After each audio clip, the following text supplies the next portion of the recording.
All right, good morning again, everybody. If I could get your attention, we are thrilled today to hear from Dawn Woods and Julie Miller. Dawn is with Lending Path, and Julie owns her own appraisal company.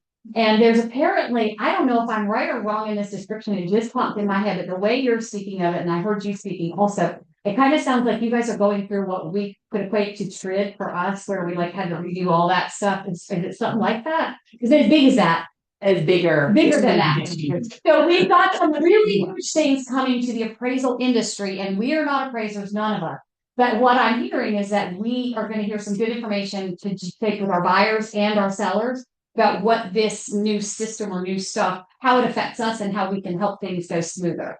So thank you so much for lunch. We love Jeremy Mike. We love eating. And we are very glad that you're here. I, for one, am really looking forward to learning from you. So take it away. Well, I really appreciate all of y'all having us in. My name is Dawn Woods. I am a lender with Lending Path Mortgage, but I'm also a certified appraiser. I have maintained my appraisal certification and still do pre-listing assignments, still do house measurements, still do divorce work and that sort of thing, but I have moved out of the lending appraisal side. And then my friend Julie here, I am a certified appraiser for about 25 years now. Started in Connecticut where we live, moved down here about 3 years ago. I was a staff appraiser for Wells Fargo until technically April 4th of this year. Yeah, they restructured, so they let a bunch of us go. So I started my own. I had my own appraisal shop 2006 to 2011.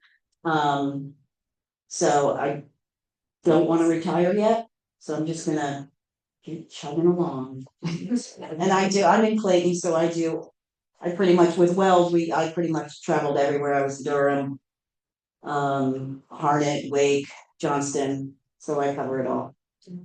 And so the nice thing about having Julie and I sort of paired up together is I actually live in Wake Forest, so Wake Forest, Youngsville, Franklinton, North Raleigh, all of that. If you guys have stuff you need help with up there, I'm available as a resource to go measure, go do pre-listings, that sort of thing. And then Julie can cover everything sort of down here. Get the bottom. Is that a Connecticut saying or just a Julie saying? No, that's just a draft. Like it down here in the bottom. I'm new to it. All right, so we're going to get things kicked off here. I always start everything with trivia. This is meant to be interactive. If you have questions, stop me and ask because this is for you, not for us. So, question: are appraisers realtors? No, Not necessarily. but sometimes, but Yeah. They can't. not automatic. Guys. Yeah. Technically, we are. We are members of NAR. We are members of the Raleigh Association of Realtors. So appraisers have to join the association? We do if we want access to the MLS, and if we don't have access to the MLS, then we can't do appraisal. They frown. Yeah, it is not. Not. No. So a lot of people don't know that, and that's the reason I kind of posed that question is because that's going to be the foundation of a lot of what we talk about today.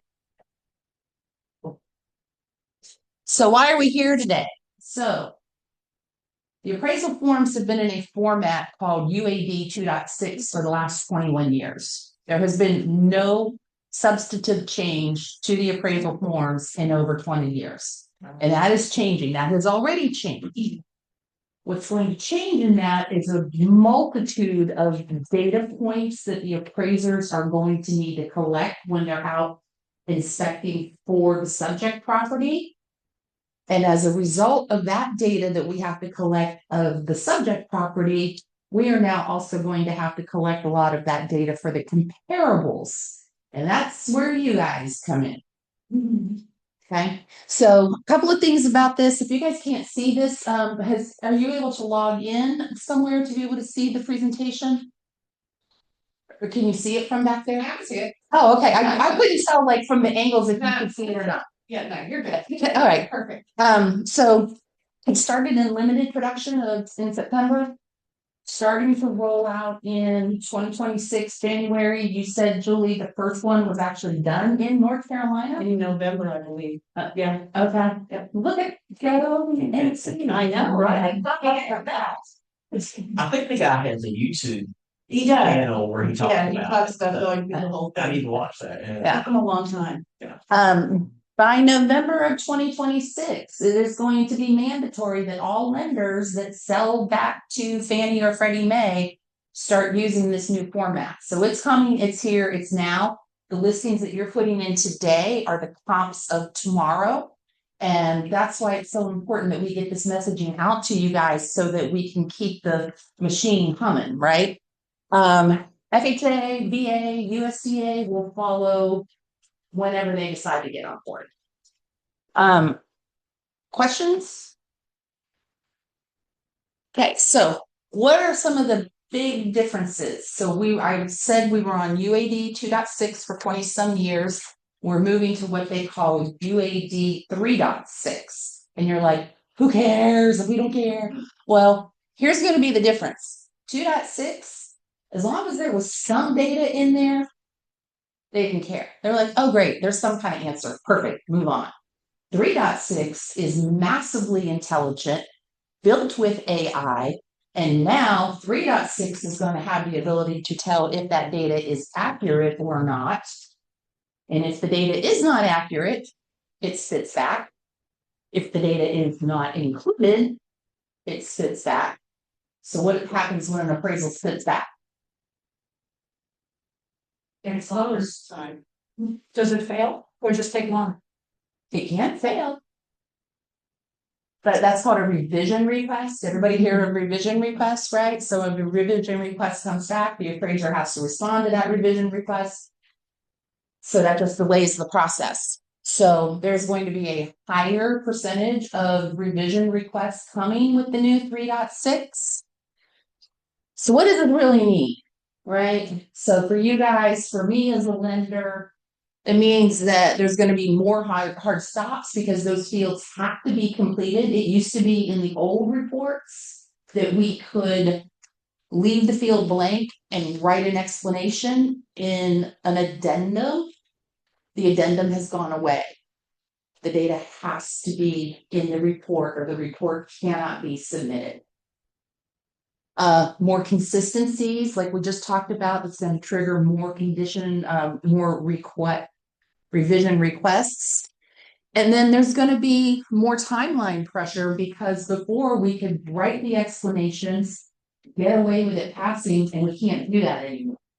So the other thing that's happening, and I don't put this in writing because this is part urban legend and part, just FUD and people complaining, but we do anticipate to lose anywhere from 15 to 20% of the appraiser pool, because a lot of the old timers are not going to adapt to the new 3.6 formatting. So that's going to add additional delay, right? Because there's going to be less appraisers. The other key thing is it's going to take a lot longer. Right now, a standard appraisal takes anywhere from 4 to 6 hours.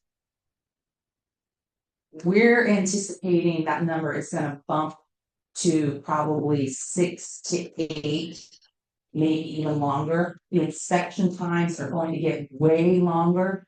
The need and way that we're going to collect all of the data that has to be in there for the comparables is going to become much longer.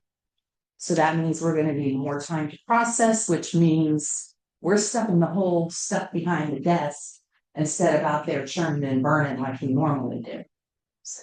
Appraisal fees are going to go up. Yeah, that's gonna. That's what we're hoping.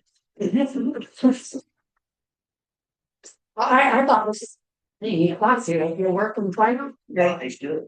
But Well, so let me tell you the story of how I became a lender and moved away from appraising, and maybe this will help at least spark some discussion. So I went into appraising thinking, you know what, this is a great way to make a living. Reports are $500–600 a piece. I can, you know, I retired from corporate IT software sales. I was in that career for 20+ years. And I just was tired of the corporate grind. So I decided I would become an appraiser, $500-600 a report, do 6-7 a week. That's a good living, right? Well, 2022 hit. Rates went up. Refi work stopped. 60% of the work for appraisers went away. Meanwhile, the GSEs, Fannie and Freddie, decided that they were going to start implementing the hybrid appraisals, where we have the property data collectors go out and collect the data and then send it back to some appraiser who sits somewhere who maybe has never even stepped foot in the state of North Carolina and doesn't know the difference between Garner and Nightdale. Right? So that was part 2.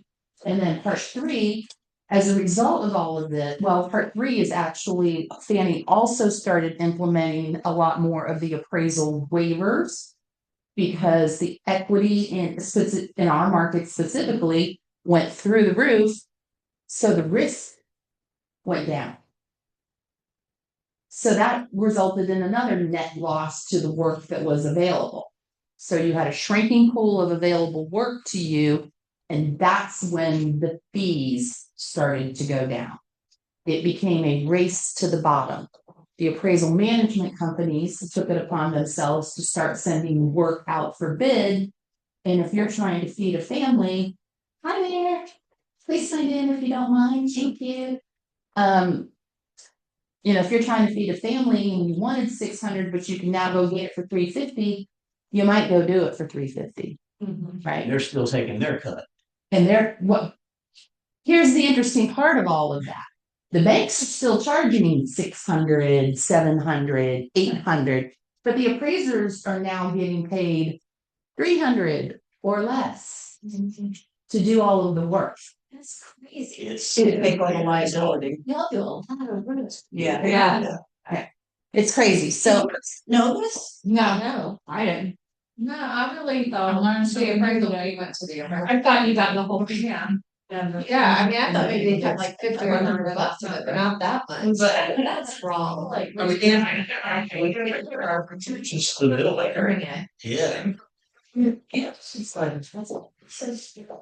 yeah, so all of those things resulted in me having to make a decision, and I love real estate, but I could never do what you guys do. I'm a numbers person. I don't care about their emotions. I mean, I do, but not to the level that you guys do. So I'm much better off sitting on the background, getting the loans done, right? Working on that. So anyway, that's a really long-winded answer, but I think it's really important for you guys to understand what's happening in the appraisal world from an operational and functional perspective. So to answer the question, the appraisers are assuming that the fees are going to go up. But the primary reason that Fannie Mae is doing UAD 3.6 is because now it's going to build a better AVM engine. And with a better AVM engine, what does that mean? That means even fewer appraisals, more waivers. Right. So nobody knows right now, which is why none of it is in writing in the slide deck. Because I don't want to be, well, Dawn Wood said.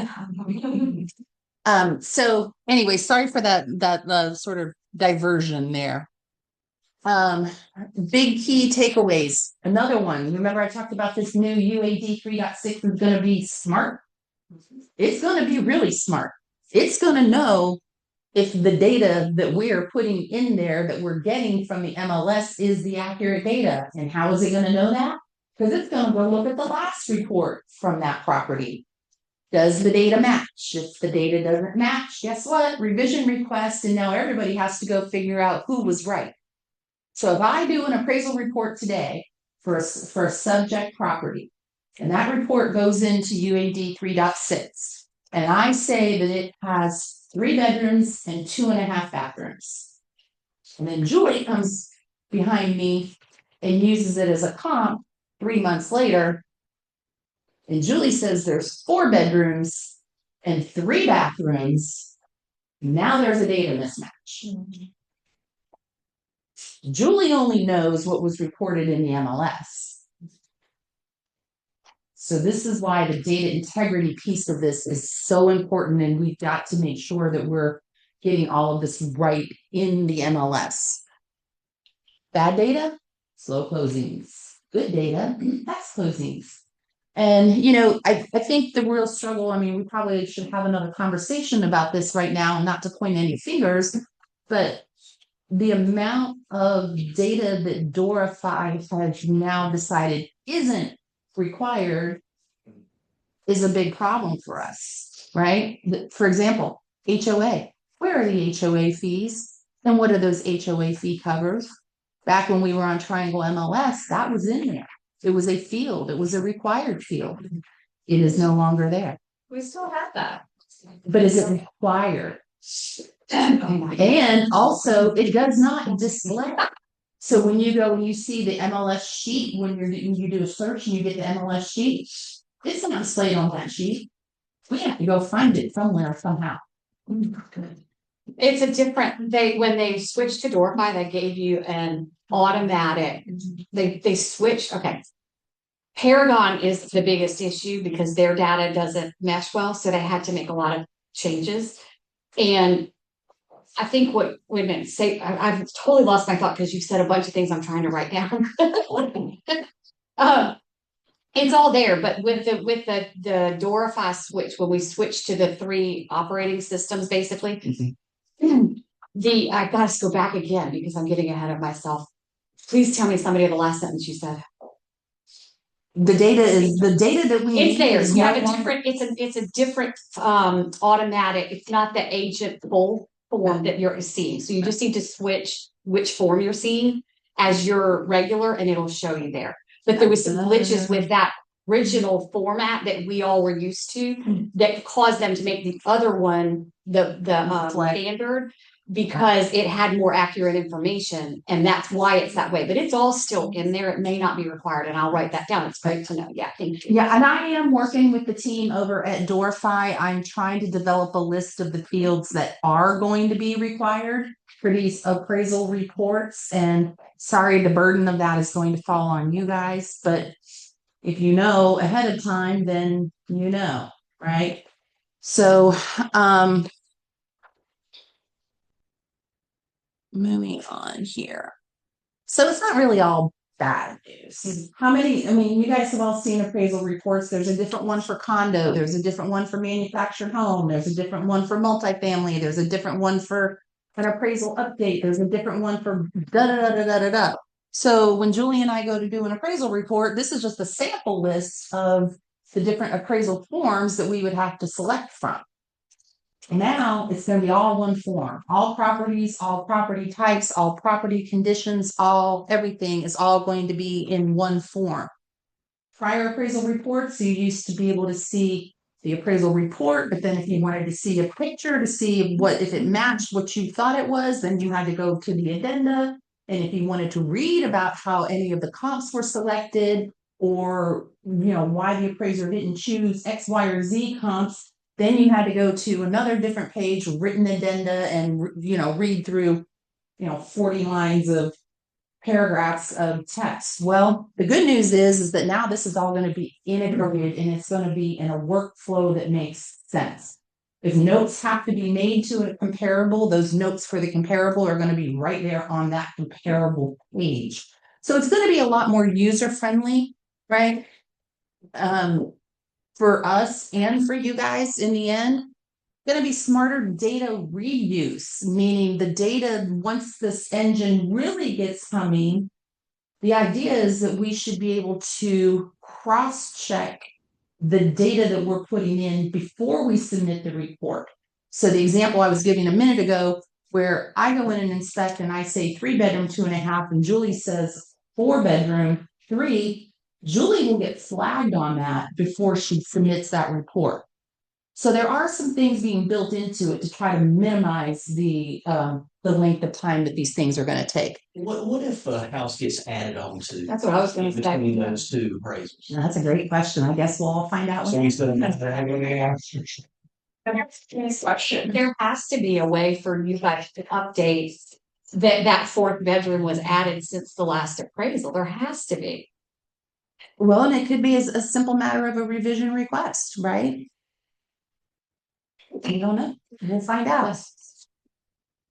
That's what's so frustrating about this, that we don't know.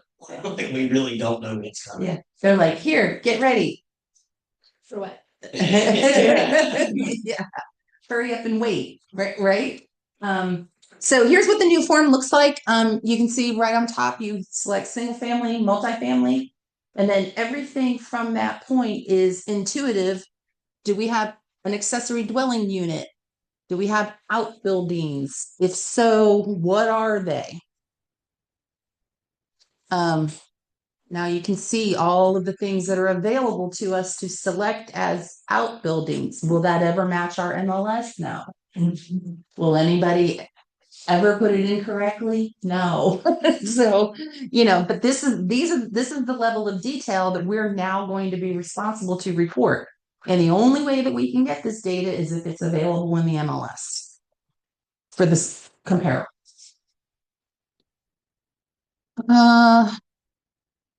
All of the weird different things that might happen, still all same form, nothing really changes there. Okay, trivia time. What was the original capital of the state of North Carolina? Never. John Carter and okay, we got a winner. And you need a piece of paper. Oh, by the way, for everybody who answers the trivia questions correctly, we're gonna do 2 giveaways at the end.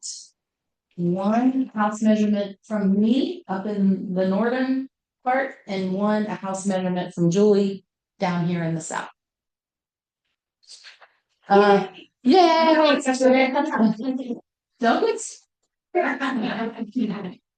But while we're on that topic, I do want to say I know Dorify has been pushing to get everybody using Cubicasa, which is great. They do nice floor plans. Do not use that as your living growth living area.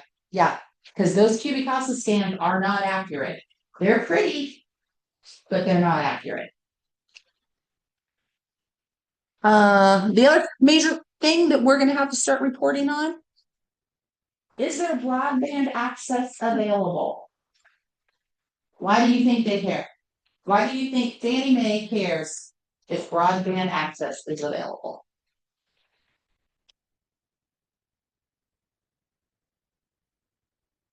So Fannie Mae doesn't care, but you know who does care? HUD. What does HUD do? HUD gives money to communities that are in need. HUD wants to know where to invest that money. Why is an appraiser responsible for reporting that? Exactly. Or not. Because we're the only ones out there. We're the only ones out there that can accurately report this data in the volume level that they need it reported. If you answered the question correctly regarding whether or not we are realtors, please put your name in the hat.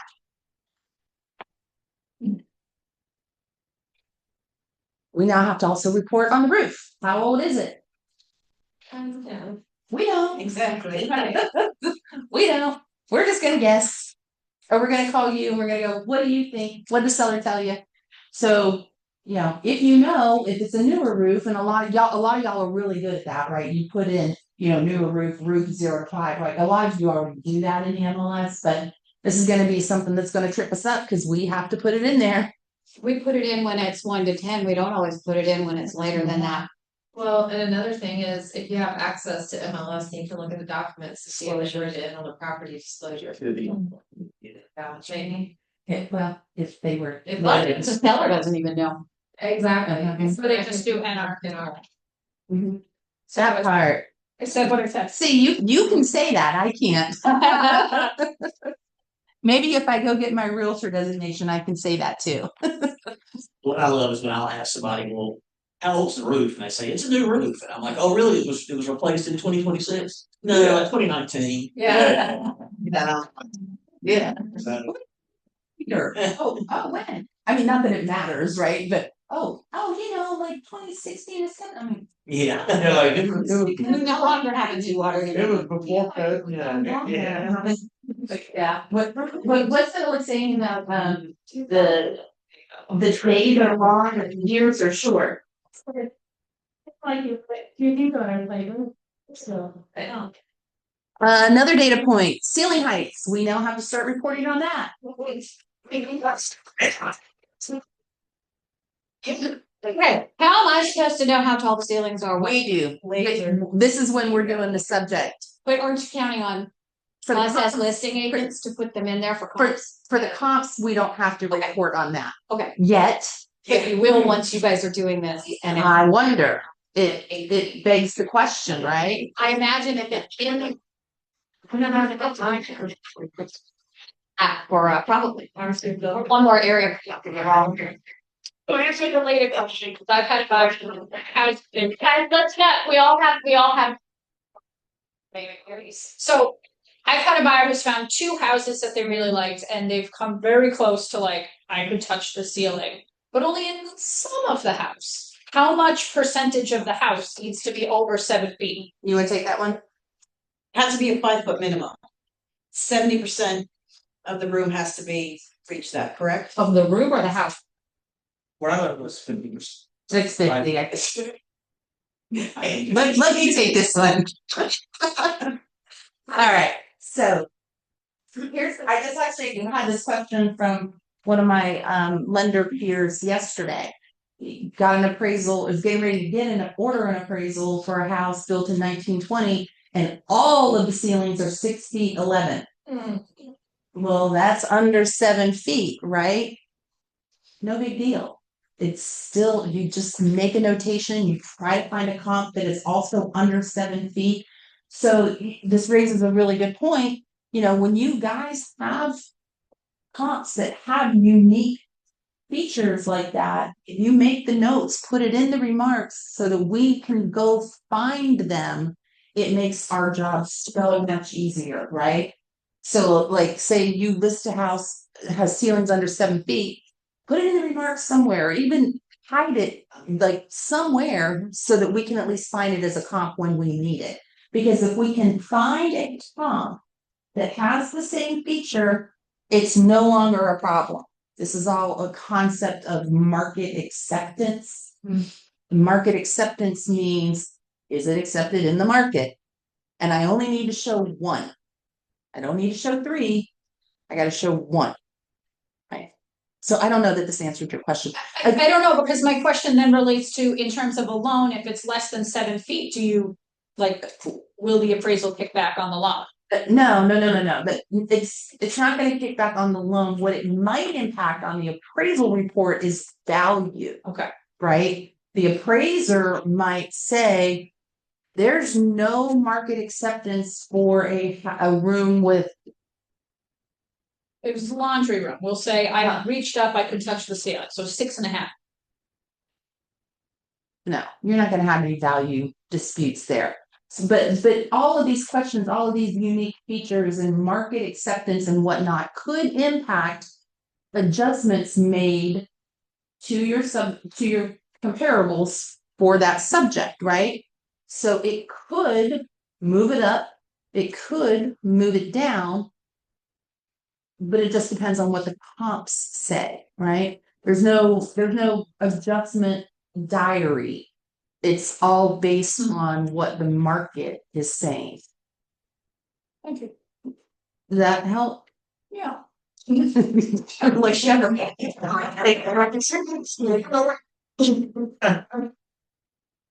Oh, why are we not? Oh.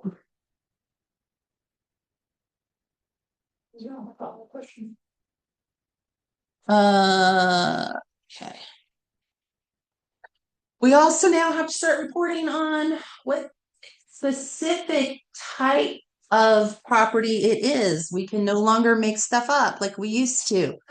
And I just want to say, That's a good thing, right? I just want to say that a manufactured home is never, ever, ever a single family residence. It is manufactured on land. And do you want to know how I know that? So one Saturday I get this rush order. They're like, I need this rush order. We're going to pay you $800 if you can rush this report. So I get it late on a Friday. So Saturday I'm out there, I'm in the MLS, I'm trying to find comps. It's single family modular in Vance County.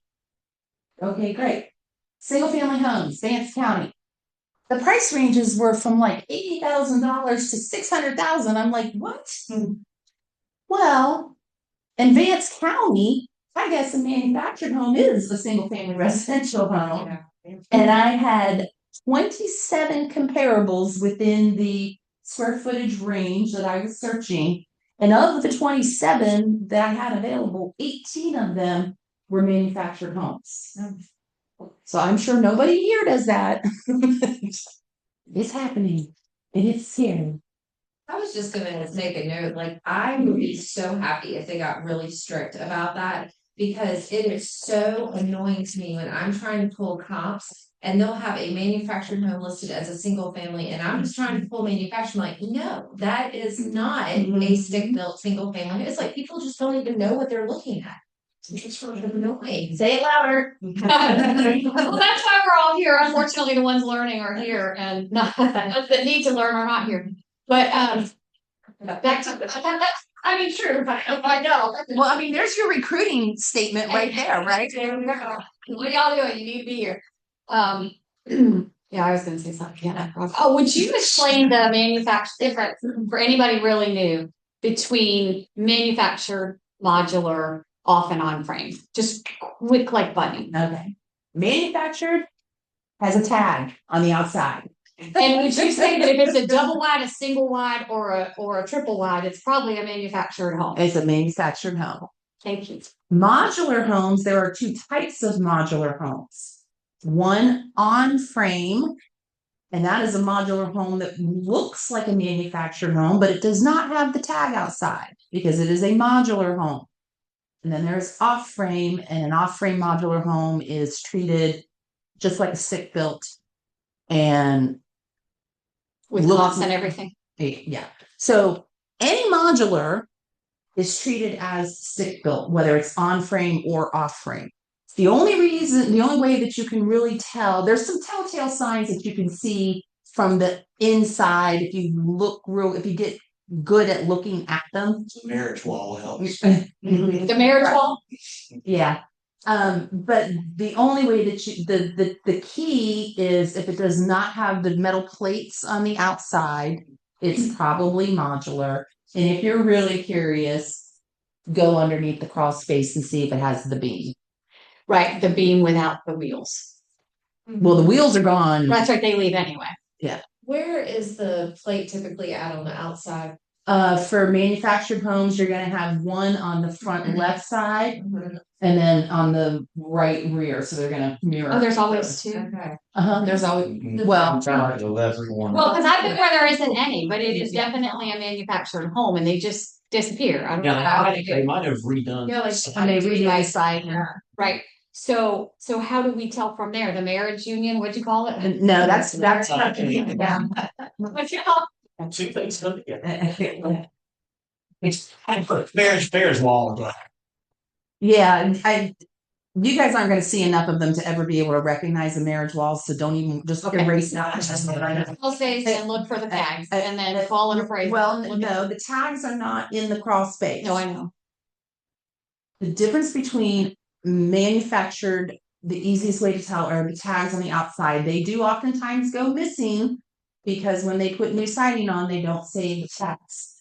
There are other ways to tell quickly. One is look in the master bedroom closet or underneath the kitchen sink. Oftentimes there a data sheet that shows. Pull the tax records. The tax records, at least in Johnson County, Wake County, are really good about identifying manufactured versus stick built. Not so much in Vance. Just saying. They're saying, and call your friendly realtors if you are, or appraisers if you're really stuck and just don't know. Cause they do make modular homes now, and you would have no No clue they were modular. Yeah. I got a friend of ours that, I mean, they live in a modular, they bought 5 acres in Benson. And then did the modular, and I'm telling you, it's like Better Homes and Gardens. Yeah. I mean, inside and out. Modulars are even better than stick built because they were never in the elements. But that's not what we're gonna talk about. Yeah, That's not what we're gonna talk about. Let's keep moving. I just want to make sure everybody knew the difference. If you got the question right on our appraisers realtors, please put your name in the bucket. So how do you know if it's like on-prem or off-prem? It doesn't matter. And they're all gonna. No, Oh, because all modulars get treated as stick built. okay. So But sometimes don't they, like I've had situations where they're mobile homes and then they're still registered with the DMV and then they have to. then that's not real property. That is not. Yeah, so they have to go and then void that and blah, blah, blah, blah. Yeah, but that's a whole different, that's a whole different thing. But that is a mobile home and you are not getting a residential mortgage on a mobile home. Yeah, that's when they have to go to. They have to go to the DMV and they have to take the wheels and the tongue. It's not just the wheels, they have to take the tongue off too. Trivia time, who's ready? Who knows the song Wagon Wheel? Yeah. Anybody know the song Wagon Wheel? Yeah. Yeah. But yeah. Who was the original artist for the song Wagon Wheel? I know of 2 bands that have done it, but I don't know if either one of those. Well, say It's it. not Darius Rucker, No, it is not. but I know Old Crow Medicine Show did it too. Ding, that's the one. You got it. What's your name? Oh, you don't need a measurement. Oh, well, that's. You're taking that afternoon off. Yeah, I'm tired of doing a hard one, I'll just be like, hey. Can you? Well, if I'm listing a property. Yeah, because as realtors, we used to measure our own. Yeah, I property. don't know why. Yeah, Yeah, it's fun for it. I just can't phrase Right. Yeah. Story. The tape that I use today is from when I became a realtor back in 1996. Really? I still have my same 100-foot tape from way back when. Yeah, I tried to learn it and then I quickly switched to using someone else's license to do Yeah. it.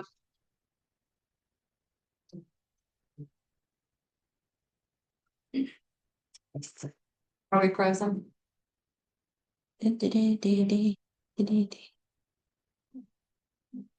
No.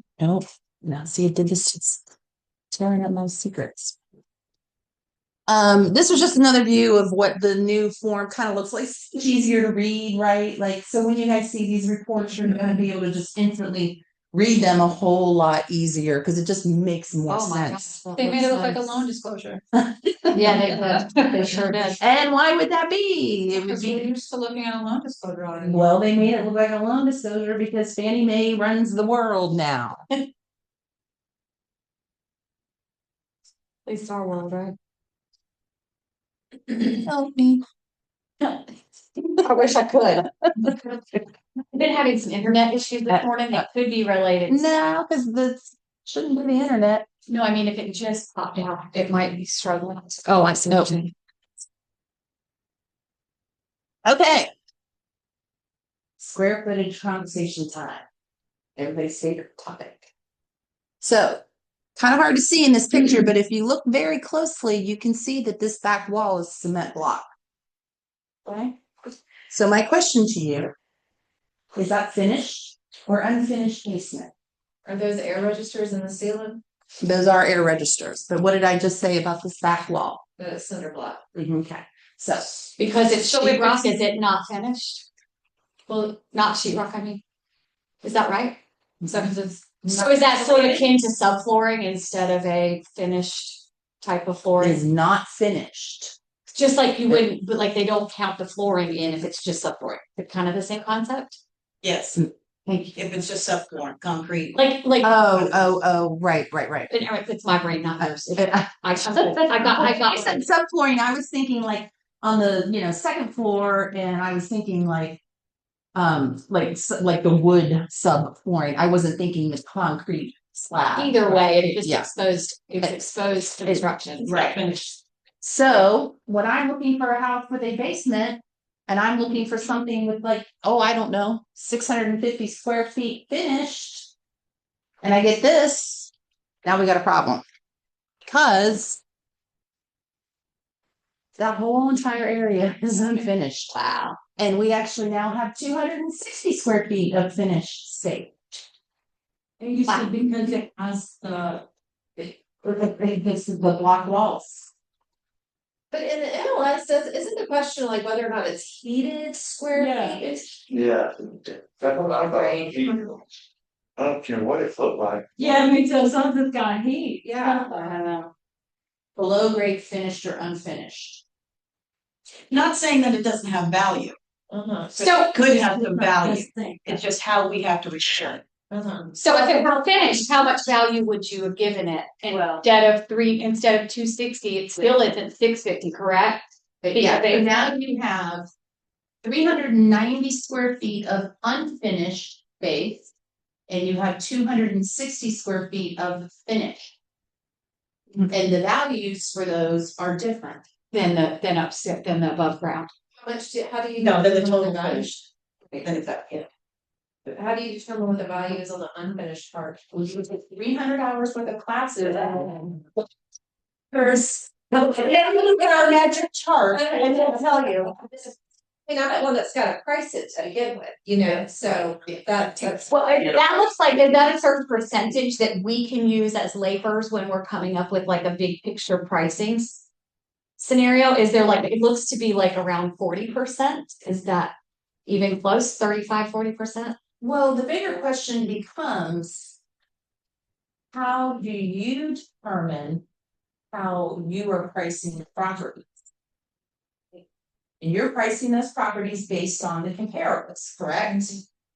So if you're pricing those properties based on the comparables, when you're pricing a property that has a basement, are you also using basement comparables? Yes, Okay. but we still don't know what percentage. I don't know how to say what I'm saying. The value difference between Yeah. above grade and below grade. Right. It's very tricky. It's not easy. And we don't know it either until we get our comps. Okay, That's right. so if we have It's just a basements, we just straight- need to call you or another appraiser and say, can you help me through this? And just call us. I'll pay you, but help me through this. You know what, that's the thing, I answer questions like this for my realtor partners all of the time, right? You know, I look at it like this, if I can help you get a deal, then that means you can help me get a deal, and then that means we can keep this ball moving, right? And that's the most important thing. I take calls from my realtor partners all the time, I'm happy to do it. And she likes to be right too. There's that, I just am. Well, I have to remember that one. Question. It's tough too, because in this area where it's flat, I mean, if you work. You fine, across them. the base, it's hard. It's, and wow, it's. Yeah, they're usually walkouts, can't dig them, they're usually. It's stunning. Now, Yeah, but, okay, you can sometimes. Good. What? Walkout is still Oh, I know. basically. I know, I was just like, I don't see them a lot like in the north, because you can't dig them like they do up there. We have to have walkout because of our water table is what I was taught. That in general, Walkout is generally more based on the lot. right, so it's a sloped lot, so it becomes a walkout basin, that's typically when we see them. They're not typically built as a basement during construction, that's what I was trying to Well, and say. especially down here where Right. where your soil is all. That's what I was You're saying. starting to get into clay and sand down here, and Yeah. it's a little messy for basements. Yeah. So, yeah, you guys aren't going to see it much. You're going to have a hard time finding the comps for it to begin with. So just call us, Yeah. right? We'll Deal. help you. Deal. All right. Since we're on the topic of basements, Great, this is my house. This is my list of coming up. Oh, a split level?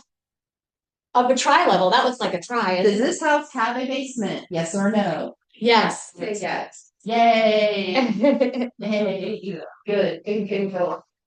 We'll be shocked at how many people say no to that. So this is from an MLS listing. And they have this house advertised as 1,785 square feet. What do you think that does when we're searching for comps? We'll throw everything off. Yeah, because it's not, it's even the, so is, can I stand up and point? No, you will remain seated.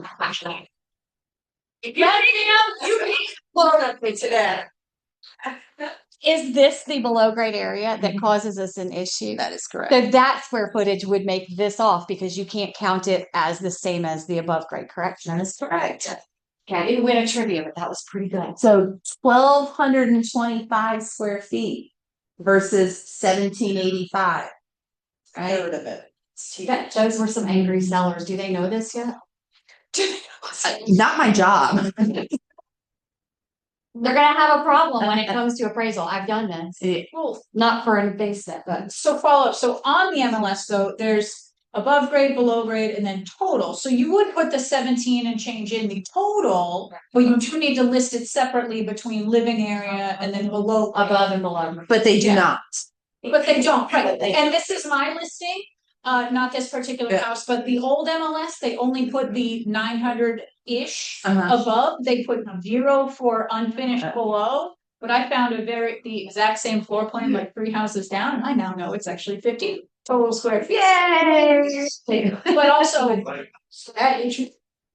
Keeps going. I'm not talking about people. we're not, so not, I'm just saying.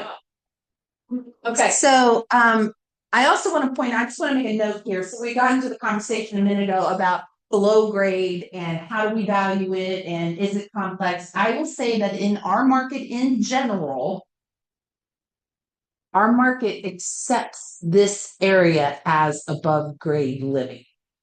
Right? Now you went confused. Well, usually if it's the same quality of construction. Right. If it's very comparable, you know. Our market. Yeah. Oh, that's too much. Yeah. Our market looks at a tri-level, even a split foyer, right? Our market considers, and by our market, I mean the people buying the homes. Our market doesn't care about making the 4 steps down to get into this rec room, right?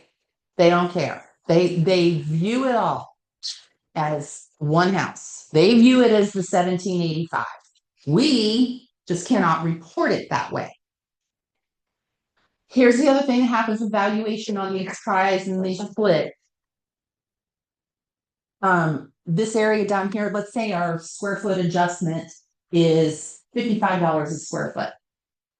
Well, we're going to give this area the same $55 a square foot that we gave to this part and this part on these tri-levels. Okay. But the point of this was not to necessarily get into an accurate, a long-winded conversation about basements and valuation. The point is that the collective, 15,000 members of Raleigh Regional Association and Dorify are not reporting correctly. And it is going to slow us down. There is no 2 ways about it. Deals are going to stall. Deals are going to slip. So as you're writing your contracts, as this time frame starts getting closer and closer to this becoming a real reality, November, mandatory. Start, if you can, negotiating maybe a little bit more due diligence time, right? Because these appraisals are going to take longer. The appraisers are going to be learning it. There's going to be less appraisers doing it, and it's going to take the appraisers more time to do it. So even if you can get an additional 3 days just to try to build yourself some buffer, probably a good thing to try to do. And also, as these are entered into the MLS, the accuracy of the square footage, because again, that's going to go into the GSE's Magic Cloud. And anytime that property gets put into a report, if it's not exactly the same, it's going to get kicked back. Right. And the real kicker in all of this is that once that property is closed, Dorify will not make any updates to it, regardless of how egregious the data inaccuracies are. So it lives like that in perpetuity. So better get it right the first time. I just want to let you know, we have about 5 minutes left. That's fast. Okay. And everybody is, sometimes people have to leave right at noon. So I just, you can talk as long as you want to, because some people will stay in the room. But if there's anything super important that you want everybody to know, we have about 5 minutes to get that. Okay. One thing I want to comment on, you guys are really smart, by the way. I do a lot of these and you guys are on the ball. I love to hear it. Let's talk about ADUs real quick. Because now on the ADUs, we need to know the square footage of the ADU. We need to know how many rooms are in the ADU. Does everyone know what an ADU is? Accessory dwelling unit. It's, go ahead. You go. Oh, it's like a separate living area on the property, on Like an additional in-law house. Mhm. Yes, like an in-law house or something like that. An ADU can technically It can- be within the, Oh, so really? sometimes you see a house with like an apartment above It could be legal like rental. the garage area or something, right? What makes it an ADU?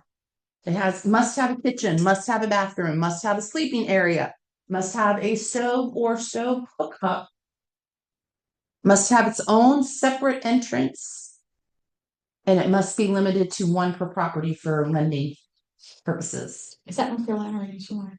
That is a Fannie Mae thing. Yeah. Super important that we start identifying these accurately, because now we need more data for these as well. Before we could just say ADU and boom, we were off to the races. Now we have to put in there the square footage, how many rooms, how is it heated? Is it separately metered? All of these things now have to exist for these ADUs. And it is going to be a nightmare in the rural areas. Mm. And I had mentioned earlier that it's going to have a big impact on you guys. What this means going forward, I don't know, but we are now required to put where we are getting the data from. And MLS is not an option. Real estate agent is now an option. What that means for the future, I don't know. I was on. Sheds versus workshops. Big one. That's a good one. Well, we didn't used to have to do anything about sheds because they're considered personal property. If they're on concrete blocks or piers or whatever, they're personal property. But now we have to let them know, determine which is which. Meaning, is it a fixture or is it personal property? Is that what you're saying? Yeah. That we now have to report. And the problem is that in the MLS, people see the two terms interchangeably. So you may have a shed that has been wired for electricity and they will call that a workshop, but technically it's still a shed. Oh, that's what I thought. Listen. Yes. A shed can be picked up and moved. Oh, A workshop cannot. you just call them a barn now.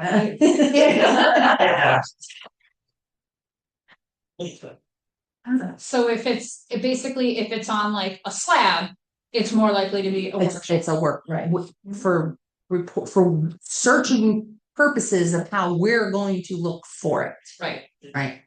Okay, can I repeat that? Shed is personal property, workshop is fixture, correct? Well, what about like the workshop? That's like the 20 by 30 aluminum building that, I mean, I could move it, it could be moved. You know, I can't pick it all up at one time. You know, I mean, I can take it apart and move it. If it is not on a permanent foundation, it is personal property. And a slab, Concrete slab. is that- concrete slab not a personal, It, not a permanent foundation? Concrete slab is. So if it's sitting on the concrete slab, It's a fixture then it's a fixture.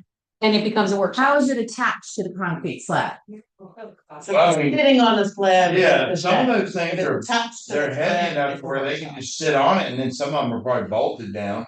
to the concrete. I would say if it's bolted, it becomes a workshop. If it's not, it's a shed still, right? Because the concrete can be removed. Cause I mean, it's a, That slab. you know, they're big as this room here, you know, and they're made out of aluminum, you know. I mean, for me, if I see concrete, it's a workshop and I'm moving on, right? I mean, I'm not. Okay. Yeah, I'm not sure about. Five votes there. Yeah, I'm not, you know, trying to, not like. Oh, We want to know so we know how to accurately. yeah, appraise. Yeah, that would be a workshop, okay. right? Cause you're not just, but you know. Go ahead. Yeah, I just wanted to get y'all's opinion on this. So what do y'all do if you have a shed that is on blocks, but it has an attached lean-to on the side of it that's down in the ground? You can't haul that thing away. A what? You can't haul away though, that's the only thing. So, and I think But those posts are just in the ground, you can dig them up. but as, I don't know, I've always, Because that becomes quite a picture to me. Yeah, I know, Steve. I've always wondered that myself. And, you know, every time I see one, I'll call friends that are appraisers and be like, hey, what would y'all do in this situation? You know, it's. How much value is there to a lean-to? None. Well, it's just the fact that you can't move. It's still. You may be getting into a hole. Still gray area. Still be gray area. There's no gray area in what we Right, you have to make a choice. Yeah. Right. Also, just like on the similar vein, so. This split level listing, right, they have a shed that's outside, it's like a 5x5 for their lawnmower, very clearly a shed. But it's on a concrete thing that they poured. So, shed, No, workshop. no, we're labeling it a work, but it's not wired or anything. That matters on concrete. It's now not, it's not personal property. But question, wait a minute, wait a Because minute. you're right, and if you took the shed off of that, then the concrete's still there. That's right. So Permanent. I would say workshop for that. But it comes down again to how you're reporting it in the MLS so that we can. How does it affect the appraisal value? Because it doesn't matter, because we're going down a rabbit hole, but. Yeah, If that's- for a workshop, shed, What's the difference between? yes, shed Personal property receives no value. and a workshop would, so we can give a little something if it's got a concrete slab and we wanna call it a workshop, let's roll. You can But give it your $500. You would want. You can give it your $500 update. In your description, I don't know of any rule that you couldn't say shed/workshop. So that would be fine, I'd like that. Let the buyer choose what they. I got one really super important thing that I want to say to all of you. If you see a listing in there that says for comp purposes only, I would like you to create a voodoo doll of that listing in there. And I would like you to stick $1 million pin into it. And they will want. Just so.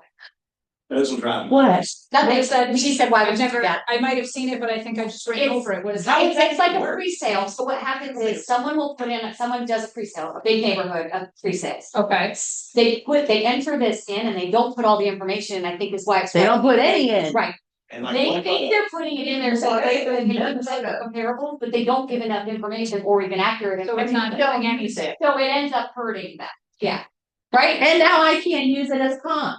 Because it says for comp purposes, you can't use it. No, I can't use it for a comp because there's no data in there. Right, there's no vectors. So they're just putting it in there, they think they're being helpful, but they're not being helpful at all, they're wasting their time, really. Fascinating. No, it's their own comp personal, for their own comparable reasons, because they can use them moving forward to tell the future homeowners in that community. This is, yeah, that's why. That's right. All right, last trivia question. What does GLA? First living area. Yeah! Hey, folks. Gross living area. Said that was fast. Because I got burned really bad and. All right, so you get one free measurement, Whoop, whoop.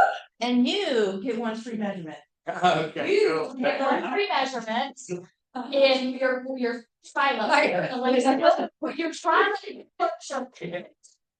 Friendless Bennett. And you know, like they, say compare them. Or where is it? Yeah, I think it's gonna be you. That's what my understanding was, Holly. Don't worry, we got you too. We're all like, don't worry, right? And I know you guys don't do this, but for the love of Pete, if there's a set of stairs that goes upstairs, it is not a ranch. That's fair. How many stairs? How many stairs? Really? How many stairs? That's better. I was in a school level, the best thing, more stairs. Only five. I try. But if you've got a set of stairs, one little thing you come up. I ran to one of them, then it. Yeah, that's straight. So it's best to hear a system. Let's face it. Perfect. No, I guess I was just asking, not in related to the question about the ranch, but like, figure out how many stairs we get. We're not your man, but Like, first, how they look at it. The high level and the tri level are gonna be bottom. Pretty much what, they're not, once we do that, what you're gonna have to do. What's your line, if you walk upstairs, like if you're any kind of condition to create, to come up those stairs. Yeah. Then it's a 1.5 or there. But what you're talking about from me, that is a bi-level or a tri, and like individual hair. That's really the answer that I wanted, right? What is, I want to know out of curiosity. No, I'm not worried about it being a rank. General. If I have a number of stairs, no, how level. That. So what will you do about branches? You're sweet. It's like, what you, very cold.